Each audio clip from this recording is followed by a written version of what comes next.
السلام عليكم ورحمة الله وبركاته.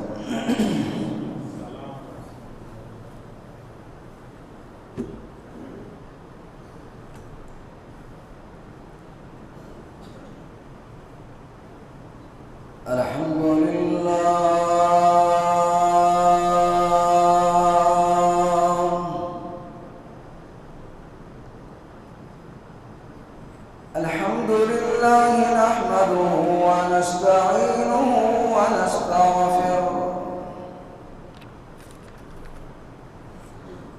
ونؤمن به ونتوكل عليه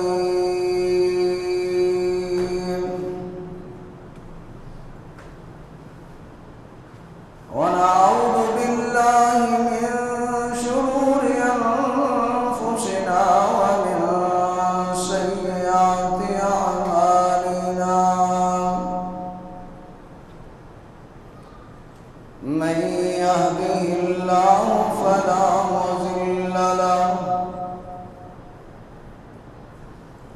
ومن يضلله فلا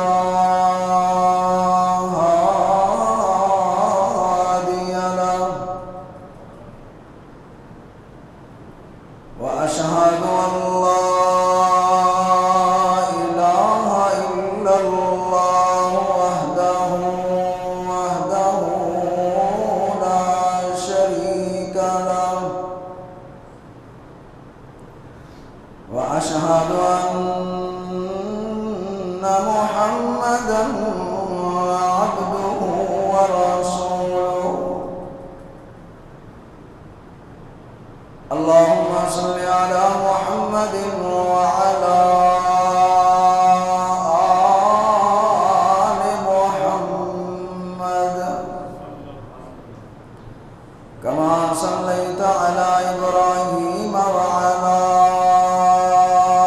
آل إبراهيم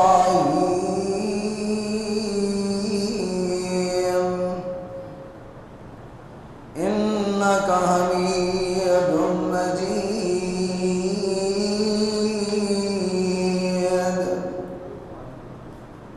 اللهم بارك على محمد وعلى آل محمد كما باركت على إبراهيم وعلى آل إبراهيم إنك حميد مجيد.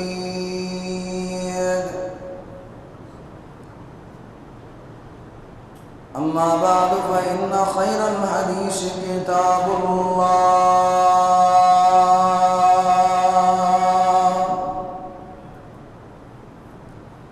وخير الهدي هدي محمد صلى الله عليه وسلم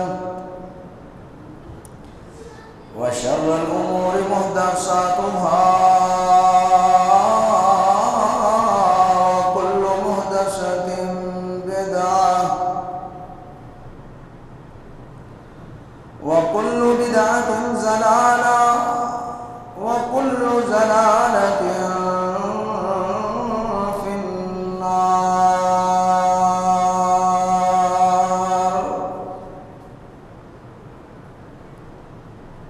أعوذ بالله السميع العليم من الشيطان الرجيم.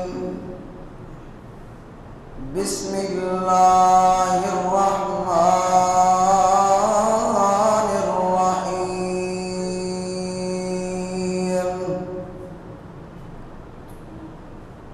يولج الليل في النهار ويولج النهار في الليل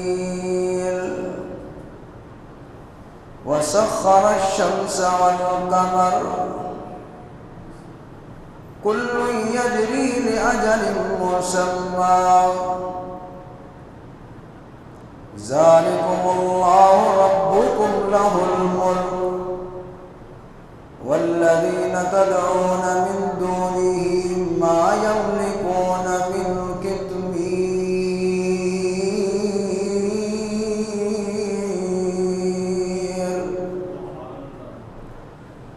صدق الله العظيم.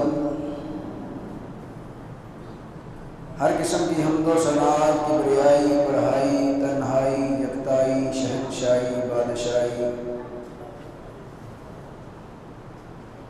ہمہ قسم کی بڑائی اللہ رب العالمین کی ذات اقدس کے لیے ہے، جو پوری کائنات کا خالق و مالک، رازق و داتا، گنج بخش، رنج بخش، غوث اعظم، بگڑیاں بنانے والا،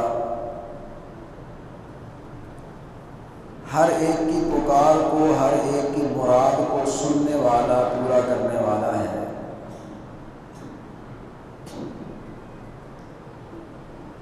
اس کے بعد درود و سلام امام الحرمین، سید الثقلین، امام المرسلین، رحمت للعالمین، خاتم النبیین، جناب محمد رسول اللہ صلی اللہ علیہ وسلم کی ذات اقدس کے لیے۔ حضرات ذی وقار، اللہ رب العالمین کی پررحمت بابرکت کتاب سے جس آیت مبین کو میں نے تلاوت کیا ہے، اس آیت کریمہ کا تعلق سورہ فاطر اور اللہ رب العالمین کی بابرکت کتاب کا 22واں سپارہ ہے۔ اس آیت مبارکہ میں اللہ رب العالمین نے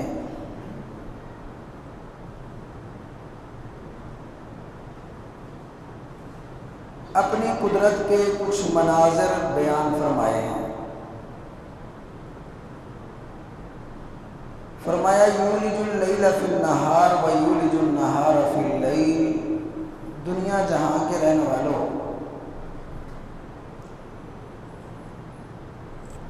اس دنیا میں آنے کا تمہارا ایک مقصد ہے۔ قرآن نے اس کو بیان کیا وما خلقت الجن والانس الا لیعبدون، کہ ہم نے جنوں انسانوں کو پیدا کیا ہے اپنی عبادت کے لیے۔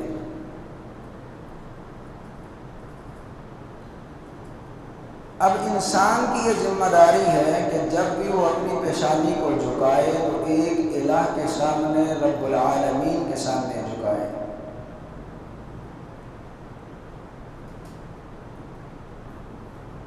اور اللہ رب العالمین نے کہا کہ لوگوں، تمہارا الہ ایک الہ ہے۔ حضرات، جب دعویٰ کیا جاتا ہے، دعوے کو ثابت کرنے کے لیے کچھ دلائل پیش کیے جاتے ہیں۔ ایک بندہ دعویٰ کرتا ہے اور وہ اپنے دعوے کو ثابت کرنے کے لیے دلائل پیش کرتا ہے۔ اللہ رب العالمین فرماتے ہیں کہ تمہارا الہ ایک الہ ہے، میں تمہارا الہ ہوں۔ اب اللہ رب العالمین نے اس آیت مبارکہ میں کچھ دلائل ذکر کیے ہیں۔ فرمایا یولج اللیل فی النہار و یولج النہار فی اللیل، دنیا میں زندگی بسر کرنے والوں، کیا کبھی غور کیا ہے یہ دن رات کا آنا جانا؟ رات آتی ہے، اس کے بعد پھر دن آتا ہے، رات چلی جاتی ہے، دن جاتا ہے، رات چلی آتی ہے۔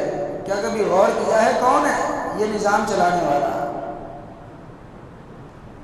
وَسَخَّرَ الشَّمْسَ وَالْقَمَرَ، اور سورج اور چاند کو مسخر کرنے والا کون ہے؟ کس نے ڈیوٹیاں لگائی ہیں کہ صبح ہوتی ہے سورج نکلتا ہے، شام ہوتی ہے سورج غروب ہو جاتا ہے، رات کی تاریکیوں میں پھر کچھ راتیں ایسی بھی آتی ہیں جب چاند پورے جوبن پہ ہوتا ہے، چمکتا ہے۔ کل یجری لأجل مسمى ذالکم اللہ ربکم لہ الملک۔ اللہ رب العالمین نے یہ نشانیاں بیان کرنے کے بعد فرمایا کہ تمہارا رب ہے اس نظام کو چلانے والا۔ کبھی غور کیا ہے؟ والذین تدعون من دونہ ما یملکون من قطمیر، اللہ کے علاوہ جن کو تم پکارتے ہو، سنو ان کی حیثیت کیا ہے؟ جن کے سامنے تم جھکتے ہو ان کی اہمیت کیا ہے؟ فرمایا کھجور اور کھجور کی گٹھلی، ان دونوں کے درمیان ایک چھلکا ہوتا ہے، ایک ریپر نما ہوتا ہے، خشک چھلکا ہوتا ہے، اس کی حیثیت کیا ہے؟ اللہ فرماتے ہیں من قطمیر، یہ بھی حیثیت نہیں ان کی۔ قطمیر کہتے ہیں کھجور اور گٹھلی کے درمیان والا جو چھلکا ہوتا ہے، خشک ریپر نما جو ہوتا ہے، اس کو قطمیر کہا جاتا ہے۔ تو حضرات، آج موجودہ معاشرے میں عقیدت کے نام پہ لوگ اس قدر غلط کرتے ہیں اور عقیدت کے نام پہ اس قدر بڑھ جاتے ہیں کہ وہ اپنا عقیدہ خراب کر لیتے ہیں۔ تو یاد رکھیے، دین اسلام میں ہر عمل کی بنیاد عقیدہ ہے۔ جب تک انسان کا عقیدہ توحید درست نہیں ہے، اس کا کوئی عمل بھی قابل قبول نہیں ہے۔ انسان مکان بناتا ہے دنیا میں، اس کی بنیاد کو مضبوط کرتا ہے۔ کیوں؟ اس کے ذہن میں ایک سکیچ موجود ہے، ایک نقشہ موجود ہے کہ میں نے اس کے اوپر بلڈنگ کھڑی کرنی ہے، 2 منزلہ بنانی ہے، 3 منزلہ بنانی ہے۔ اس کی بنیاد مضبوط ہوگی تو بلڈنگ کھڑی ہوگی۔ تو حضرات، ہر عمل کی بنیاد عقیدہ ہے۔ جب تک عقیدہ توحید درست نہیں، کوئی بھی عمل اللہ کے ہاں قابل قبول نہیں ہے۔ یاد رکھیے، نجات عقیدت سے نہیں ہوگی، عقیدے سے ہوگی۔ نبی علیہ السلام کے چچا کو اپنے بھتیجے سے بڑی عقیدت تھی۔ آپ ذرا تصور کریں کہ نبی کے چچا نے کب آپ علیہ السلام کا ساتھ دیا ہے؟ جب مکے میں کوئی کھڑا ہونے والا نہیں تھا۔ 3 سال تک میرے نبی علیہ السلام کے ساتھ فاقے کاٹے ہیں، لیکن زبان سے کلمہ نہیں پڑا۔ عقیدت اپنی جگہ پہ ہے، عقیدہ اپنی جگہ پہ ہے۔ جب تک انسان کا عقیدہ درست رہے گا، عقیدت میں غلط نہیں ہوگا، آپ نماز پڑھیں گے قابل قبول ہوگی، روزہ رکھیں گے اللہ کے ہاں قابل قبول ہوگا، حج کریں گے، زکوٰۃ دیں گے اللہ کے ہاں قابل قبول ہوگا۔ لیکن جب انسان کے عقیدے میں شرک کی ملاوٹ ہو جائے، چاہے وہ نمازیں پڑھنے والا ہو، روزے رکھنے والا ہو، زکاتیں دینے والا ہو، قطع تعلقی نہ کرنے والا ہو، اخلاق کا بڑا اچھا ہو، لیکن ساتھ یہ بھی کہے کہ مشکل کشا اور بھی ہے، اللہ بھی ہے ساتھ اور بھی ہے۔ جب عقیدے میں یہ بات شامل ہو جائے گی تو اللہ رب العالمین کو ایسے اعمال کی ضرورت نہیں ہے۔ آئیے قرآن پہ ذرا غور کیجئے۔ اللہ رب العالمین اپنے قرآن میں اعلان فرما رہے ہیں، میرا محبوب پیغمبر جناب محمد صلی اللہ علیہ وسلم اعلان فرمائیے، امت محمدیہ کے لوگوں کو بتلا دیجئے۔ فرمایا عاملۃ ناصبہ تصلی نارا حامیہ، کل قیامت کا دن ہوگا، اللہ کے دربار میں کچھ ایسے لوگ بھی آئیں گے، چہروں سے لگے گا انہوں نے بڑے اعمال کیے ہیں، تہجدیں پڑھنے والے، ان کے ماتھوں کے اوپر محراب بنے ہوں گے، چہرے سے نمازی لگیں گے، تہجدیں پڑھنے والے، زکاتیں دینے والے، اعمال صالح کرنے والے۔ فرمایا عاملۃ ناصبہ، عمل کر کر کے تھکے ہوئے ہوں گے، تصلی نارا حامیہ، لیکن جائیں گے جہنم میں۔ اللہ اکبر۔ وجہ کیا ہے؟ عمل تو کیے ہیں لیکن عقیدہ درست نہیں ہے۔ تو حضرات ہر عمل کی بنیاد عقیدہ ہے۔ عیسائیوں نے اللہ رب العالمین کے ساتھ شرک کس انداز میں کیا؟ عیسائی کہنے لگے کہ عیسیٰ علیہ السلام اللہ کا بیٹا ہے، یہودیوں نے کہا کہ عزیر اللہ کا بیٹا ہے، عقیدت میں آ کے کہا، محبت میں آ کے کہا۔ آج موجودہ معاشرے میں بھی جب کسی کو کہا جاتا ہے وہ کہتا ہے میرا پیار ہے، میری محبت ہے، میری عقیدت ہے۔ اللہ رب العالمین نے تمام عقیدتوں کی نفی کرتے ہوئے اعلان فرمایا سورہ بنی اسرائیل میں، فرمایا الحمدللہ الذی لم یتخذ ولدا ولم یکن لہ شریک فی الملک ولم یکن لہ ولی من الذل وکبرہ تکبیرا۔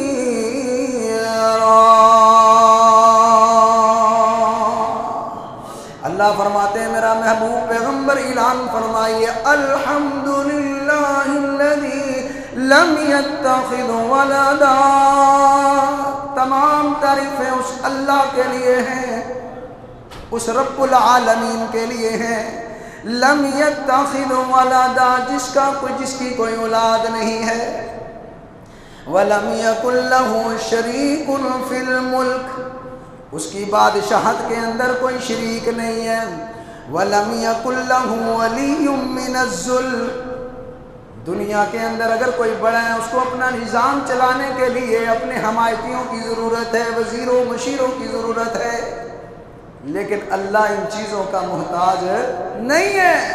وَلَمْ يَكُنْ لَهُ وَلِيٌّ مِّنَ الذُّلِّ وَكَبِّرْهُ تَكْبِيرًا۔ اللہ اکبر کبیرہ۔ اللہ رب العالمین نے چھوٹی سی صورت میں اپنا تعارف کروایا۔ لوگوں اس اللہ کا تعارف کیا ہے؟ اللہ فرماتے ہیں قُلْ هُوَ اللَّهُ أَحَدٌ، میرا نبی اعلان کیجئے قُلْ هُوَ اللَّهُ أَحَدٌ، اللہ ایک ہے، اکیلا ہے، اپنی ذات کے اعتبار سے بھی ایک ہے، معبود برحق ہونے کے اعتبار سے بھی ایک ہے، تقسیم کے اعتبار سے بھی ایک ہے، ہر لحاظ سے اللہ ایک ہے۔ قُلْ هُوَ اللَّهُ أَحَدٌ اللَّهُ الصَّمَدُ، اللہ ایک ہے، مشکل کشا بھی اکیلا، حاجت روا بھی اکیلا، اولادیں دینے والا بھی اکیلا، رزق دینے والا بھی اکیلا، غوث اعظم بھی اکیلا، دستگیر بھی اکیلا، داتا بھی اکیلا، لجپال بھی اکیلا، بگڑیاں بنانے والا بھی اکیلا، گنج بخش رنج بخش غوث اعظم بھی اکیلا۔ فرمایا قُلْ هُوَ اللَّهُ أَحَدٌ اللَّهُ الصَّمَدُ، اللہ صمد ہے۔ کیا معنی صمد کا؟ اللہ بے نیاز ہے، بیٹوں سے بے نیاز، بیٹیوں سے بے نیاز۔ مشرکین مکہ کا عقیدہ کہ فرشتے اللہ کی بیٹیاں ہیں۔ فرمایا اللہ الصمد، لوگوں اللہ بے نیاز ہے، اللہ کسی کا محتاج نہیں ہے، اللہ کسی کے ساتھ مشورہ کرنے کے بعد فیصلہ نہیں کرتا۔ اللہ اکبر کبیرہ، وہ تو ایسی ذات ہے کن کہتا ہے فیکون، چیز ہو جاتی ہے، اللہ کے پاس ایسی قوت ہے۔ فرمایا اللہ الصمد لم یلد ولم یولد ولم یکن لہ کفوا احد، اس کا کوئی برابر کا نہیں ہے، اس کا کوئی شریک نہیں ہے، اس کا کوئی ہمسر نہیں ہے۔ اللہ اکبر کبیرہ، اللہ اکبر کبیرہ۔ دوسرے مقام پہ اللہ رب العالمین نے اپنا تعارف ایسے کروایا، فرمایا میرا محبوب پیغمبر اعلان فرمائیے قُلِ اللَّهُمَّ مَالِكَ الْمُلْكِ تُعْطِي الْمُلْكَ مَنْ تَشَاءُ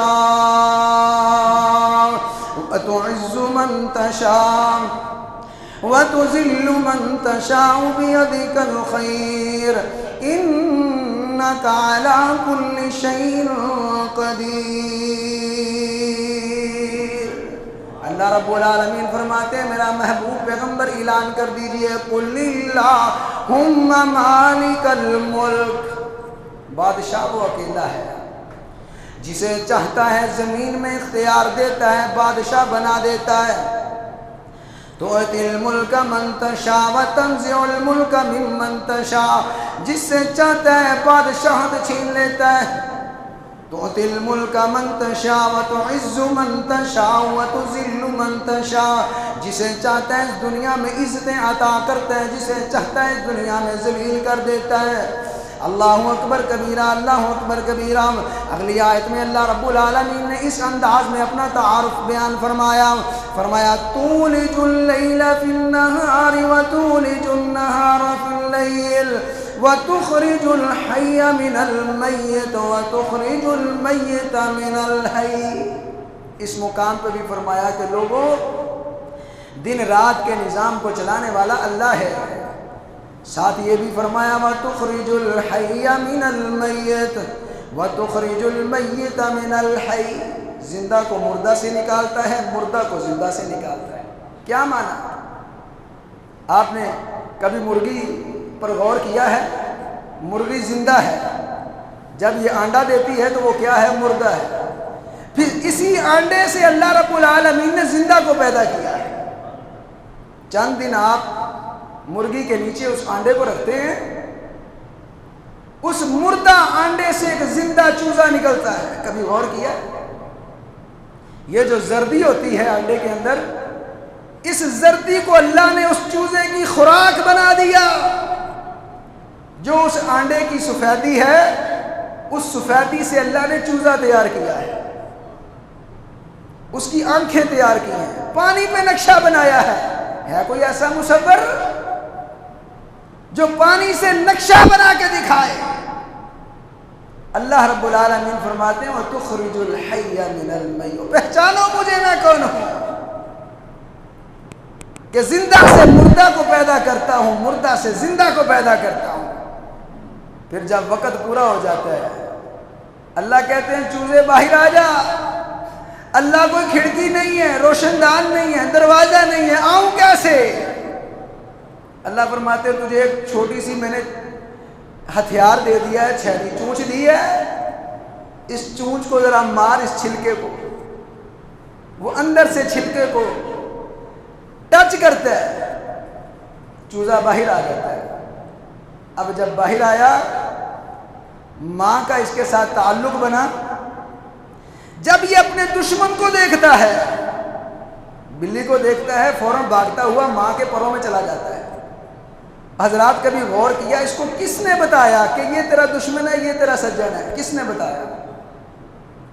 کس سکول میں اس نے تعلیم حاصل کی ہے؟ کس مدرسے میں پڑھ کے آیا ہے؟ 22 دنوں کے بعد پیدا ہونے والا یہ چوزا، اس کی تربیت اللہ رب العالمین نے کی ہے کہ یہ تیرا دشمن ہے، یہ تیرا سجن ہے۔ بلی کو دیکھتا ہے، فوراً ماں کے پروں میں چلا جاتا ہے۔ کوے کے دیکھتا ہے، بھاگتا ہے ماں کی طرف۔ تو اللہ رب العالمین فرماتے ہیں تولج اللیل فی النہار وتولج النہار فی اللیل وتخرج الحی من المیت وتخرج المیت من الحی وترزق من تشاء بغیر حساب۔ یہ اللہ کا نظام ہے۔ اللہ دنیا کے اندر جس کو چاہے رزق عطا کر دے، جس کو چاہے رزق نہ عطا کرے۔ کون ہے اس سے پوچھنے والا؟ باپ ایک ہے، جب تک اس کی پرورش کے اندر اولاد ہے بڑے نعمتوں سے پالا۔ جب الگ الگ ہوئے، ایک امیر ہے ایک غریب ہے، قسمت اللہ نے بنائی ہے۔ ایک جو ہے وہ دونوں ہاتھوں سے خرچ کر رہا ہے، دوسرے کے پاس شام کے کھانے کے لیے ہے تو صبح کے لیے نہیں۔ تو یہ اللہ کا ایک نظام ہے۔ اللہ رب العالمین کہتے ہیں لوگوں مجھے پہچانو، میں تمہارا خالق ہوں، مالک ہوں۔ اللہ اکبر کبیرہ۔ حضرات امام کائنات جناب محمد صلی اللہ علیہ وسلم، جو میں نے ابھی آیت پڑھی ہے، آقا علیہ السلام نے اس آیت کو ایک صحابی کو وظیفہ بتایا۔ حضرت معاذ رضی اللہ تعالیٰ عنہ بیان فرماتے ہیں اللہ کے محبوب پیغمبر میں مقروض ہوں، قرض بڑا ہے۔ اللہ کے نبی مقروض ہوں، سمجھ نہیں آتی میں قرض کیسے ادا کر پاؤں گا۔ تو نبی علیہ الصلوۃ والسلام نے فرمایا اے معاذ قل اللہم مالک الملک تؤتی الملک من تشاء وتنزع الملک ممن تشاء وتعز من تشاء وتذل من تشاء بیدک الخیر انک علی کل شیء قدیر۔ فرمایا کہ یہ آیت تلاوت کرنے کے بعد اپنے رب سے یہ وظیفہ کیا کر، یہ دعا پڑھا کر، اللہم اغننی من الفقر واقض عنی الدین۔ نبی علیہ السلام نے فرمایا اے معاذ یہ کلمات پڑھا کر، احد پہاڑ کے برابر بھی قرض ہوگا تو اللہ ادائیگی میں تیری معاونت فرمائیں گے۔ کہ اس آیت کو پڑھو، تلاوت کرو، قل اللہم مالک الملک، سورہ آل عمران کی آیت ہے، 3 سپارہ ہے۔ نبی علیہ الصلوۃ والسلام نے حضرت معاذ کو بتلایا ہے، تو پڑھنے کے بعد یہ دعا کرو اللہم اغننی من الفقر، اللہ میرے فقر کو دور کر دے، وَاقْضِ عَنِّي الدَّيْنَ، میرے قرض کو ادا کر دے۔ نبی علیہ السلام نے فرمایا احد پہاڑ کے برابر بھی تیرا قرض ہوگا تو اللہ ادائیگی میں معاونت کر دیں گے۔ ہمارا ایمان ہونا چاہیے۔ آج معاشرے میں ہمارا کردار اس قدر بگڑ چکا ہے، آج ہمیں کوئی ادھار دینے کے لیے تیار نہیں۔ وجہ کیا ہے کہ جب انسان مانگنے آتا ہے، ادھار لینے آتا ہے، اس وقت اس کے تیور کچھ اور ہوتے ہیں، جب دینے کی باری ہوتی ہے تو پھر کچھ اور ہوتی ہے۔ پھر کہتا ہے لے کے دکھا تو کیسے لیتا ہے مجھ سے۔ اللہ اکبر کبیرہ، دعوے ہمارے بہت اونچے ہیں کہ ہم مسلمان ہیں، اللہ اکبر کبیرہ۔ تو حضرات میں عرض کر رہا تھا کہ اللہ رب العالمین اپنی پہچان کروا رہے ہیں۔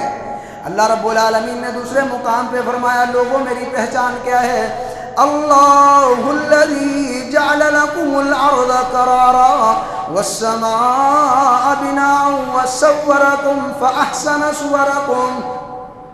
فرمایا کہ لوگوں تمہارا اللہ وہ ہے، تمہارا الہ وہ ہے، تمہارا معبود وہ ہے، تمہارا داتا وہ ہے، تمہاری بگڑیاں بنانے والا وہ ہے، تمہارا مشکل کشا وہ ہے۔ اس کی صفات کیا ہیں، اللہ الذی جعل لکم الارض قرارا، جس نے اس زمین کو قرار بخشا ہے۔ اس زمین پہ تم چلتے پھرتے ہو، اس زمین کو قرار دینے والی وہ ذات ہے۔ فرمایا والسماء بناء، آسمان کو جس نے تمہارے لیے چھت بنایا ہے۔ تم 10 فٹ کی چھت بنانا چاہو بغیر پلروں کے، بغیر ستون کے نہیں بنا سکتے۔ تو اللہ فرماتے ہیں لوگوں میں نے تمہارے لیے تمہیں پیدا کیا، وَمَا خَلَقْتُ الْجِنَّ وَالْإِنسَ إِلَّا لِيَعْبُدُونَ، انسان و جنوں کو اپنی عبادت کے لیے پیدا کیا ہے، تو تمہاری سہولیات کا میں نے انتظام کیا ہے۔ فرمایا چلنے کے لیے زمین کو بچھونا بنا دیا، قرار کی جگہ بنا دیا، سکون کی جگہ بنا دیا، اطمینان کی جگہ بنا دیا۔ والسماء بناء، پھر میں نے آسمان کو تمہارے لیے چھت بنا دیا۔ کبھی میری نعمتوں پہ غور تو کیا کر، پوری دنیا کا چکر لگا لے، کبھی تجھے آسمان میں کوئی ستون نظر نہیں آئے گا۔ اور پھر ایک آسمان نہیں بنایا، ایک چھت نہیں بنائی، 7 میں نے آسمان بنائے، 7 چھتیں بنائی۔ ایک آسمان سے دوسرے آسمان کا فاصلہ 500 سال، اتنی مسافت ہے۔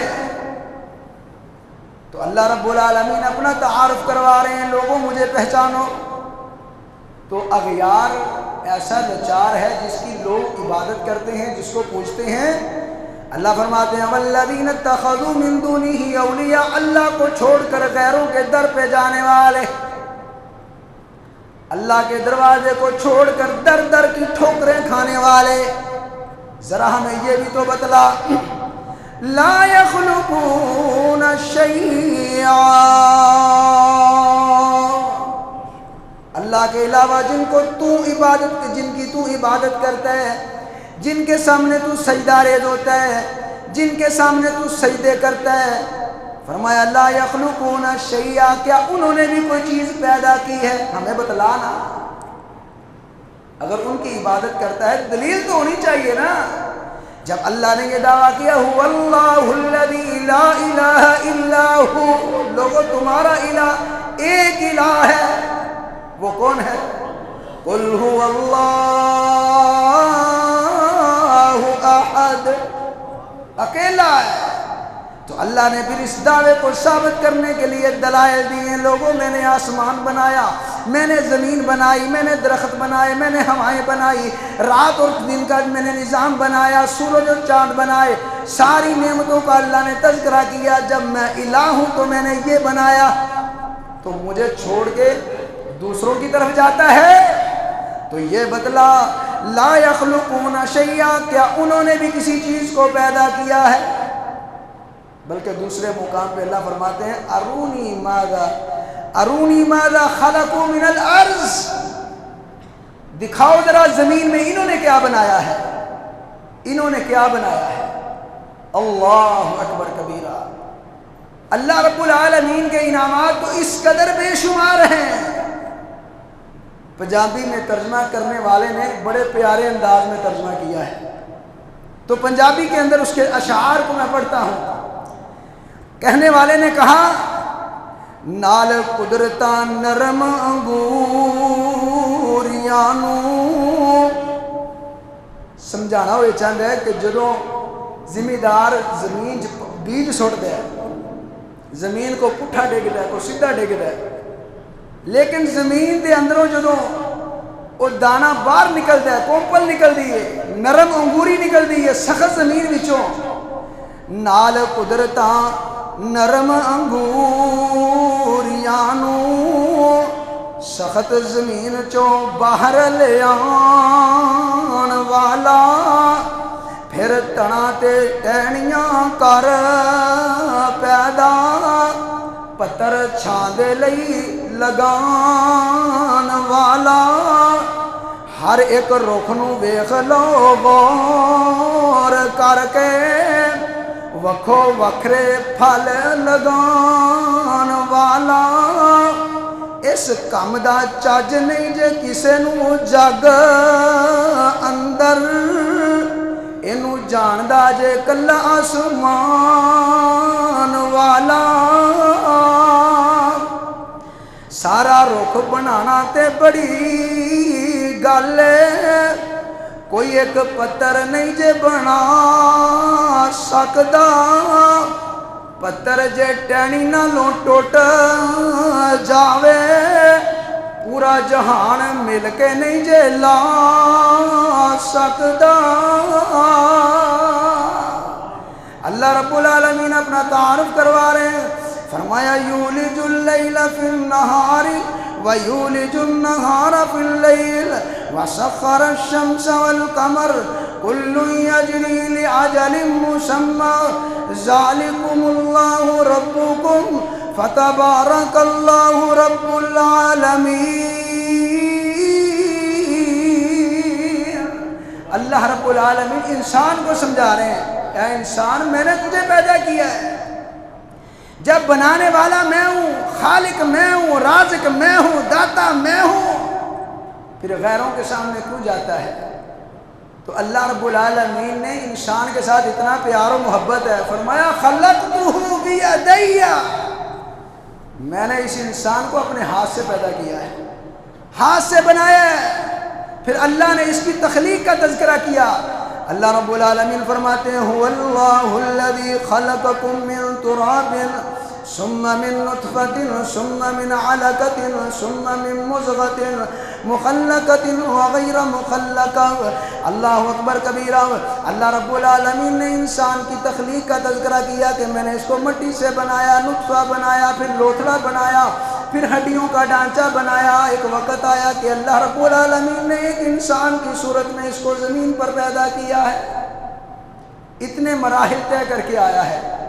تو اس کے بعد اللہ رب العالمین نے دوسرے مقام پہ اس قدر اس انداز میں تعارف کروایا، وَلَقَدْ خَلَقْنَا الْإِنسَانَ مِنْ سُلَالَةٍ مِّن طِينٍ ثُمَّ جَعَلْنَاهُ فِي قَرَارٍ مَّكِينٍ۔ اللہ اکبر کبیرہ۔ حضرات، عقیدہ توحید ہر عمل کی بنیاد ہے۔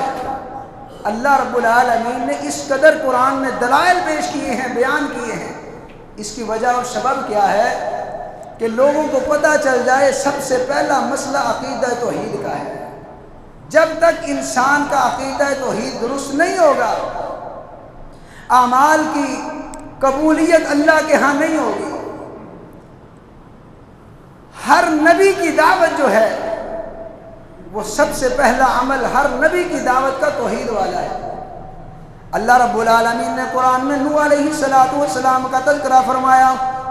نوح علیہ السلام کو پیغمبر بنا کر بھیجا، 950 سال اپنی قوم کو دعوت دینے والا، تبلیغ کرنے والا نبی ہے۔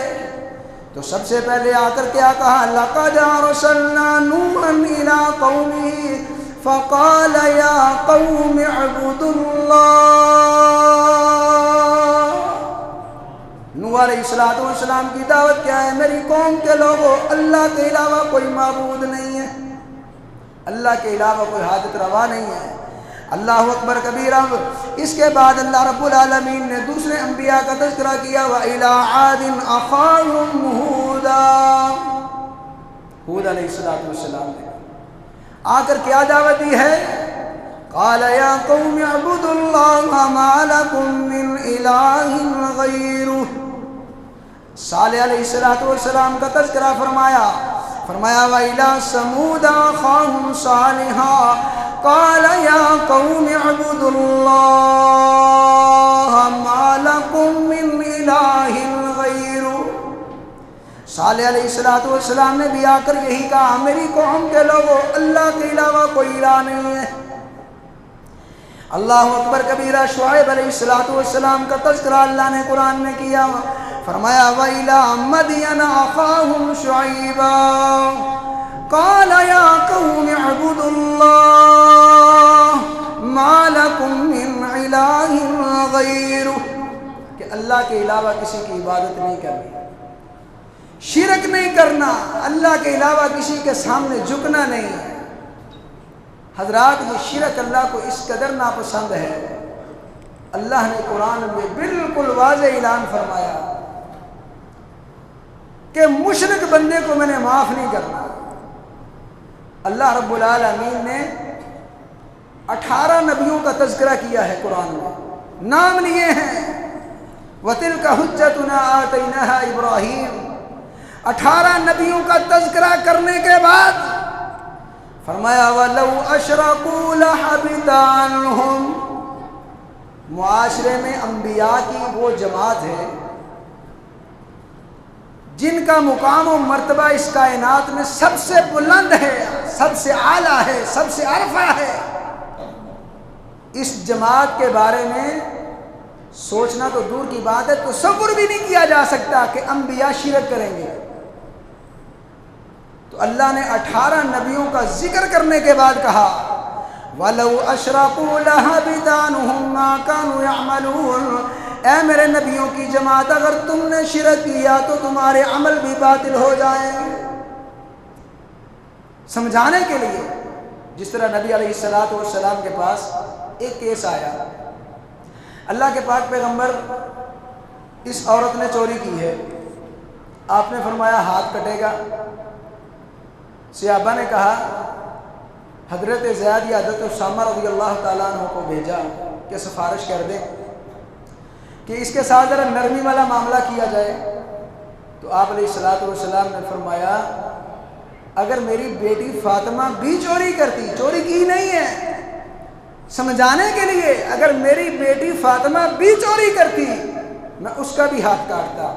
تو اس مقام پر بھی اللہ رب العالمین نے 18 نبیوں کا نام لے کر ذکر کیا۔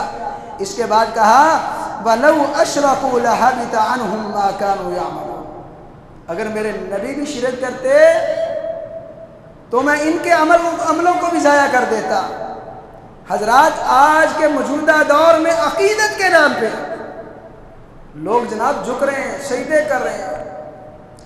آئے روز آپ دیکھتے ہیں انٹرنیٹ پر لوگوں کے اندر اللہ کے بارے میں حیا ہی ختم ہو گئی ہے۔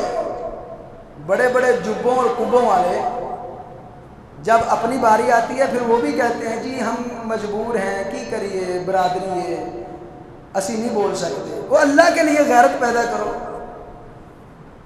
اگر سفر میں ہو، قوالی لگانے والے نے قوالی لگائی ہے، وہ اللہ کے بارے میں بکواس کر رہا ہے، اتنی بھی غیرت نہیں کہ تم اٹھ کے یہ کہہ دو کہ یار اس کو بند کرو، تمہارے ایمان کا یہ تقاضا ہے۔ لیکن آج ہمارے معاشرے میں ہمارے اندر اس قدر یہ چیز رچ بس چکی ہے، ہم کہتے ہیں جتنے کوئی لگا لگا رہے سانوں کی۔ حضرات اگر اسی فارمولے پہ عمل کیا جائے کہ جتنے کوئی لگا لگا رہے، انبیاء کو بھیجنے کی ضرورت کیا تھی اللہ کو؟ کہ 1,24,000 پیغمبر آئے ہیں، کس لیے آئے ہیں؟ پھر جتنے کوئی لگا سے لگا رہنے دیں۔ اللہ کے بارے میں ہمارے اندر غیرت پیدا ہونی چاہیے۔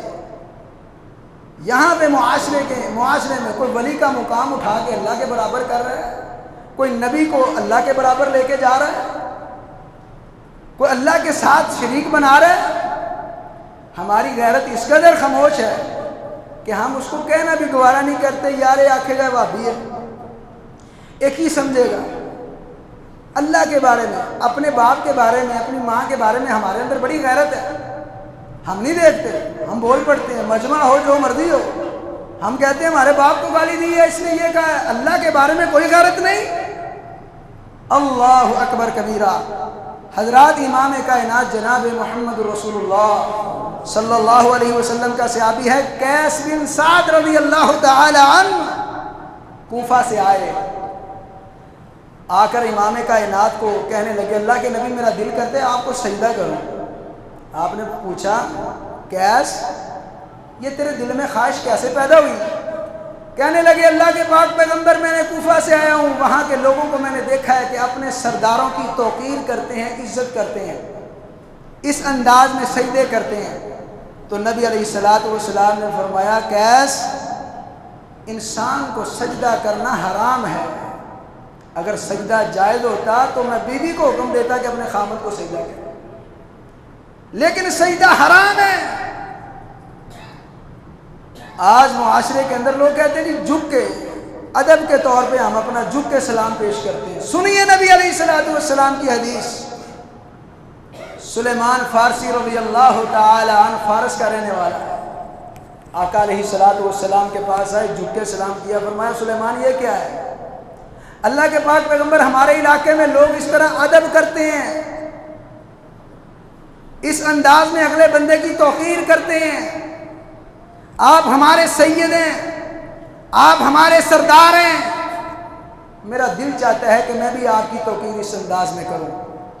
نبی علیہ السلام نے فرمایا جھکنا عبادت ہے، اللہ کے علاوہ کسی اور کی عبادت جائز ہے نہیں ہے۔ تو حضرات ہمیں چاہیے کہ ہم اللہ کے بارے میں اپنے اندر غیرت پیدا کریں۔ ہماری اس غیرت کا تقاضا ہونا چاہیے کہ ہمارے سامنے جب کوئی اللہ کی شان کے برابر کسی کو لے کر آئے، ہم کم از کم اس کو یہ کہیں کہ بھئی اللہ کا مقام نہیں ہے، نبی کا مقام نبی کو دیجئے، ولی کا مقام ولی کو دیجئے، اللہ کا شان سب سے اونچا ہے۔ تو جب ہمارے اندر اللہ کے بارے میں غیرت نہیں ہے تو ہم باقی معاملات میں کس طرح غیرت مند ہو سکتے ہیں؟ تو سب سے پہلا کام یہ ہے کہ ہر عمل کی قبولیت کے لیے عقیدہ توحید ہونا شرط ہے۔ تو عقیدہ توحید جب انسان کا درست ہوتا ہے تو وہ بندہ اللہ کے بارے میں غیرت مند ہوتا ہے۔ تو اللہ سے دعا ہے اللہ صحیح معنوں میں دین اسلام کو سمجھنے کی، عمل کرنے کی توفیق عطا فرمائے۔ وَأَقُولُ قَوْلِي هَذَا وَاسْتَغْفِرُ اللَّهَ لِي وَلَكُمْ وَلِسَائِرِ الْمُسْلِمِينَ۔